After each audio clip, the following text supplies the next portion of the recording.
What's up guys, welcome back to Golf Simulator videos. Today we're back with the GolfJoy Spica 3 connected to the GSPro Golf Simulator software. A question that a lot of people have been asking me, comments, emails, everything. Is this the best golf launch monitor for GSPro? And the reason is, all these emails that I'm getting, people are like, man, I'm trying to wrap my head around this, like at the price point that that unit's at and the things that it's providing, it seems like it's, you know, one of the best priced units out there that can connect to GSPro with no subscription.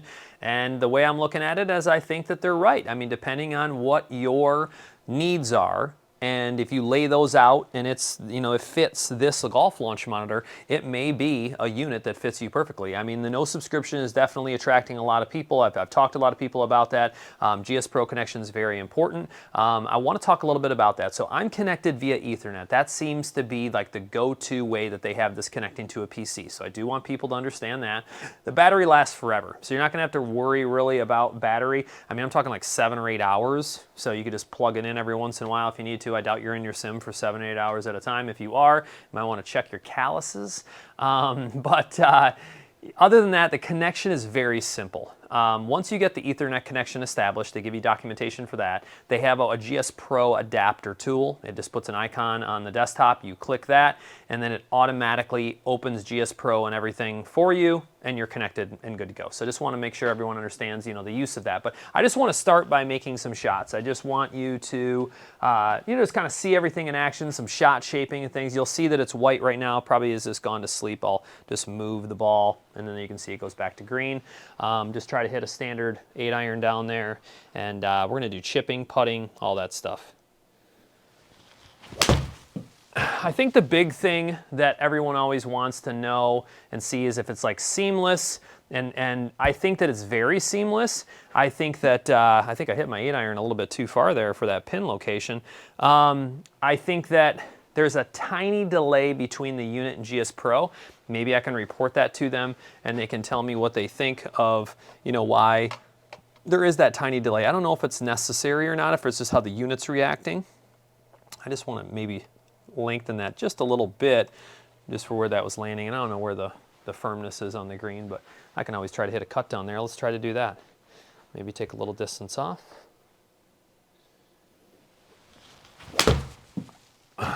Didn't quite start that thing left, at least it's cutting, and I took some distance off. So let's try to fix that. Let's try to release the face a little bit. I don't have club data on right now. I don't have the stickers. I showed you guys that in the first video. I mean, if you have not seen that first video, you got to go check it out. You got to look at the unboxing and go through all the details and everything to look at the unit. I don't want to just try to jam any of that into this, you know, particular video. We'll go over maybe some little things, but see if we can close that face. That should cut nice. There we go. Nice high cut. Come back. Took a little distance off. Perfect. Perfect. But I'm liking the launch angles that I'm seeing. I'm liking the launch directions, the spin and everything. You know, after using this for a little while now, I'm pretty confident you can, you know, look at the raw carry and the game carry. Their algorithm seems to be just a tiny bit less than what I see in GSPro. Which is interesting, right? Because you just take the ball speed, launch angles, you know, spin, all that, and put it into an algorithm, and then everybody can have their own algorithm. So the carry distance I see on here is their algorithm. Carry distance I see as far as the game on GSPro, that's their algorithm, okay? And that can take in consideration altitude, that can take in consideration wind, all kinds of things. So just keep that in mind. All right, let's just kind of hit a big draw down there. This, I would assume, will go over the green. A little thin, but it should still work. Probably just not going to be the distance I expected. Yeah, just a little bit short. Just kind of missed it a little bit. We'll hit one more. I want to show you guys chipping and putting and all kinds of stuff, though. Just wanted to show some shot shaping. Well, that was pretty toey as well. So, big sweeping draws at least. That was the plan. Let's see if I can get a big, old, almost slice, you know, cut in there. Did I hold it off enough? Yes, I did. Just short of the green. Always losing distance when I'm shaping a ball like that. I'll do one more draw where I try to start it further right and I won't snap it as closed, and hopefully that works. This also shows you how you could aim in the simulator. Wow, that thing is still not bad though, not bad. I tend to snap those draws more than I can fade the ball. I'll hit one more regular one for you guys too. But yeah, you can just aim right in the sim. I mean, it's got a nice big hitting area. I showed you guys in that first video. I would assume between the 3 cameras, you know, it's picking up anywhere inside there really well from what I can tell. Standard straight ball, a little bit of draw, and not bad. Not bad at all. All right, so for putting, I really want a flat surface. So I haven't really messed with the dynamic that much as far as if it's, I don't think these are flats the problem. So if I go in here, I probably want to go either to like the playground and look for a flat one, or even the driving range for that matter, and bring it all the way up, and then take my ball and then just put it, you know, a 10-foot putt is where we'll start. All right, so I want to show you guys that. But overall, if you guys noticed, I mean, seamless integration.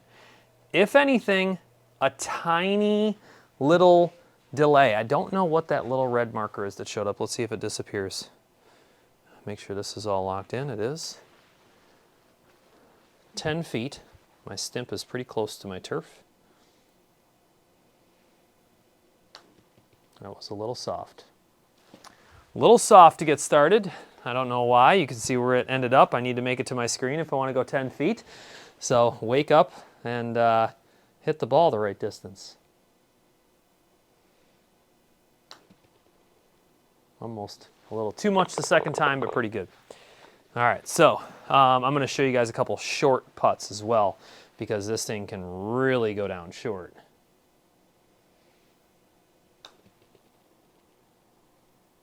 Oh, just not quite enough. I have this stimp, I think, on, we should check it.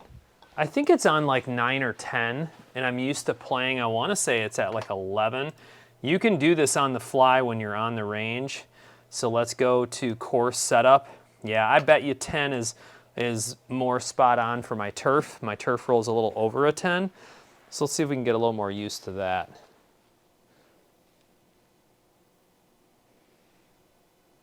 I'm always messing around with things. Yeah, like look how much further it rolls just one. You know, you can see how that didn't make it to the screen. So maybe 9's closer, honestly, from where I'm putting it from, you know, to where that ball stopped. 9 might be closer, and I just need to get used to it. If I wanted real speed, that is, you know. Well, I did something there. I either didn't have it in the, it shows green. What happened here? I might have got just a little ahead of myself. So let's just try that one more time. Yep. I might have just been moving it around a little too quick. It locks in, honestly, quite fast. So it's probably one of the first times yeah, you just got to give it just a second. I might have just got a little block. If you're blocking it in any way and you're just jumping too quick, but.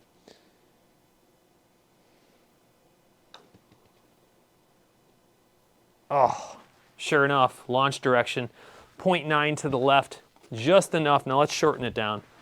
We'll shorten it just a little bit for you guys.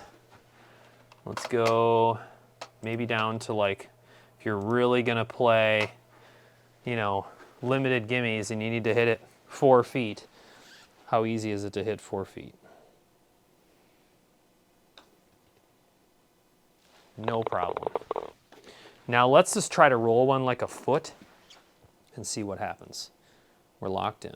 I like being able to see the green light. I should have been paying attention to that. And it actually rolled about 4 feet there, 3 feet or so. So I mean, I'm going to have to barely tap this if I want to really try to push the limits of it. Like that went a foot or two, really. There you go. So you could do 2-foot tap-ins if you wanted to. I mean, this thing can pick up those little tiny putts, no problem. And what do you guys think of the delay? So little tap. There's a little delay.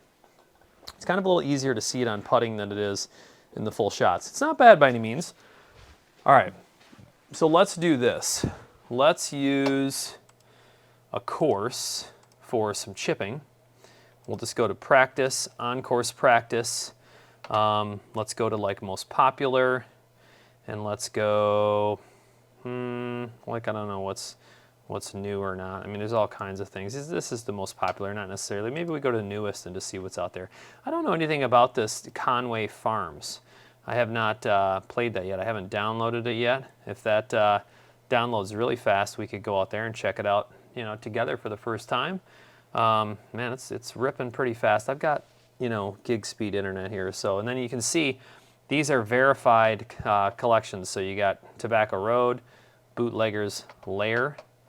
And I actually haven't gone out to that one yet either. I downloaded it, I just haven't gone out to it yet. So let's go ahead and go out to Conway Farms since it's downloading so fast. I like showing brand new things. There we go. We'll just go out there and we can skip around once we're there. It's a nice part about on-course practice is you can basically jump, you know, around wherever you want. So Jackson Con Design, I believe is what I'm seeing there. You got to understand when you're dealing with every single launch monitor, every single software and everything, I can't stay up on everything perfectly. So this is obviously a new partnership that they've announced here, you know, with this design guy. Wow. Wow, it looks nice. Conway Farms. Very cool. Should we show you guys a driver down there really quick? That way, man, my driver has been interesting. You know, I switched to this GT1 to add a bunch of spin, and the problem is sometimes it's too spinny. I'm just not quite swinging as hard as I'd like to right now. You know, I'm around 160 if I'm just making normal swings. Let's see if we can make a decent driver swing. Show you guys this thing in action.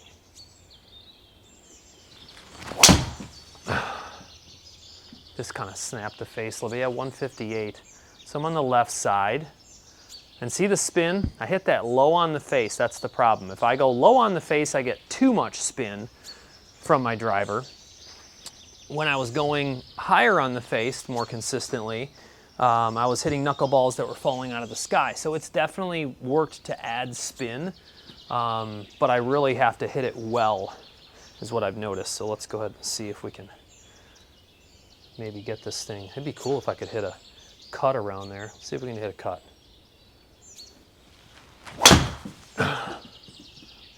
Oh, I felt like it was going to be close, and it's like trying. It just shows you how far inside I am. That was good though. Look at, I hit it higher in the face. Notice the spin. So I really have to work hard to cut my driver. I mean, all you guys have probably seen that. I just released that face maybe just a tiny bit, but that's the drive you need here. You can't hit a draw, not for where you're aimed. I'll try to aim a little further left, try to get the ball to work to the right. That's cutting. I mean, that's the shot that I should be like trying to hit more often. It's just more consistent, but I have to set up so left to get my path close to square. It's tough, but that had a nice cut to it. Nice little cut. So good demonstration for you guys. My normal draw that you're used to seeing. Straight ball that I got down there. We got that one to cut a little bit. But I'd like to show, we could just go, wow, look at that par 3. That thing's a hoss. 240 from back here. Let's see if we've got, yep. I was gonna say, I knew there was gonna be a cool view with the clubhouse there from what I saw. Let's see if we can hit some chips out of this bunker. Almost kind of like a flop shot. And see how it reacts. Have not cleaned my club yet since I played outside in a Pro-Am the other day. Let's go ahead and give that a little brush. That way I'm not getting stuff all over my screen. 17. Greenside bunker, of course.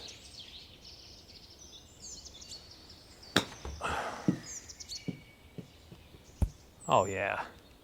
Oh yeah. Take that all day. So there's definitely a short delay, and I want to ask him about that. Is that intended? Is that possibly going to be addressed? Because with the fast connection, I would think the delay is not necessary. So we'll check in on that. You guys let me know what you think, if it bothers you at all, you know, if it's important. Gave that one just a little more. Yep, that's it. That's it. So obviously, you know, that open face shot is not an issue at all. Let's say that you're right here. You're gonna do a little more of a bump and run. Check out the flag in the background. That's why I wanted to show this course. Very cool. Very cool. A little more of a bump and run style. 23 yards.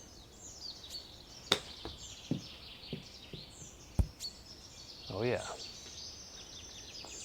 That's pretty good for me. I'm not going to complain with that.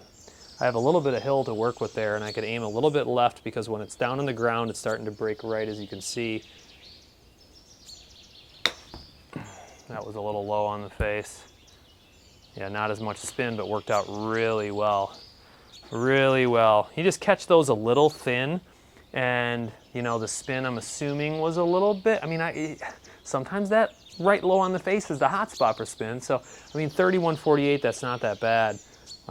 See if I can catch one normal again and see where that's at. Yeah, like that. What's that? Okay, so it's about the same. So honestly, that little bottom of the face, real crispy shot. And it's not like I bladed it or anything. Honestly, had a little more spin. So, I mean, bump and runs, no problem at all. That was behind the ball, so that should be. And notice that high on the face behind the ball, the spin that you lose. Let's take one up a little high for you guys, so you can see it. That should stop. Yeah, you can hit those a lot harder because with the launch angle and the descent angle, they're landing softer. That might be too much. Yep. Just a tad too much. So, I mean, we've pretty much done it all at this point. Shaped some irons for you guys. Did some putting. We did driver. A little bit of shot shaping, believe it or not, with driver. Out of the bunker, you know, bump and runs, everything. I'd have to say that their connection, from what I can tell, pretty flawless. I'd like to look into that tiny shot delay. You guys let me know what you think about that. But this is the GolfJoy Spica 3 GSPro Golf Simulator software. First look. Maybe we'll go out and we'll play 9 or 18 holes. Let me know what you think. And stay tuned. There'll be a lot more coming soon.